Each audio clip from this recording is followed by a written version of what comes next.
আরে ভাই ভাবি বাসায় না আসেন। আসসালামু আলাইকুম ভাবি। ওয়ালাইকুম সালাম। আশা বললাম কিন্তু খুব ভালো করেছেন। চলো হ্যাঁ চলো চলো। ভাইজান আশা বললাম গত বছর আপনারা খাওয়াইছিলেন, এই বছর আমরা সিদ্ধান্ত নিছি আমরা আপনাদের খাওয়াবো। কি খাবে? এই যে বের করো বের করো বের করো। এ কি ভাবি ছুরি কেন? আরে ছুরি না হইলে খাওয়াবো কেমনে? দেখি বের করো। বের করো।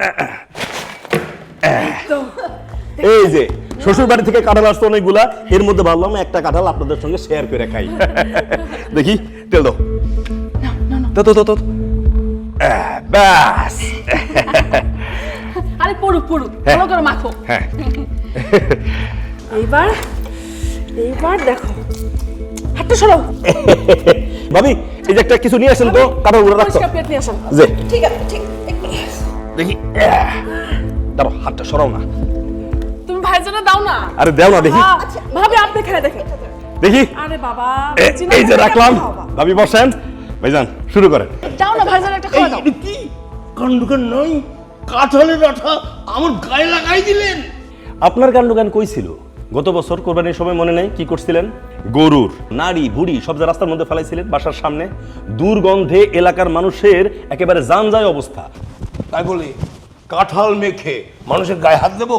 দেখেন ভাই, এই শিক্ষাটা কিন্তু আপনার কাছ থেকে আমরা পেয়েছিলাম, আর সেই কারণেই কাঁঠাল এনে আপনার ঘর এভাবে নোংরা করেছি।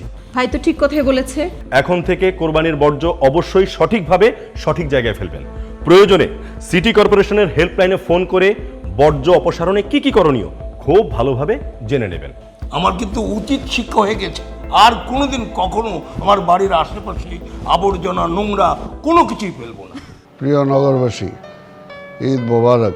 আপনি যেমনি আপনার ঘরটাকে পরিষ্কার রাখেন, আপনার বাড়ির আঙিনাটাকে পরিষ্কার রাখেন, ঠিক তেমনিভাবে ঢাকা শহরের রাস্তাটাও আপনার আঙিনার অংশ হিসাবে মনে করুন। আসুন ঢাকা শহরকে পরিষ্কার রাখার চেষ্টা করুন।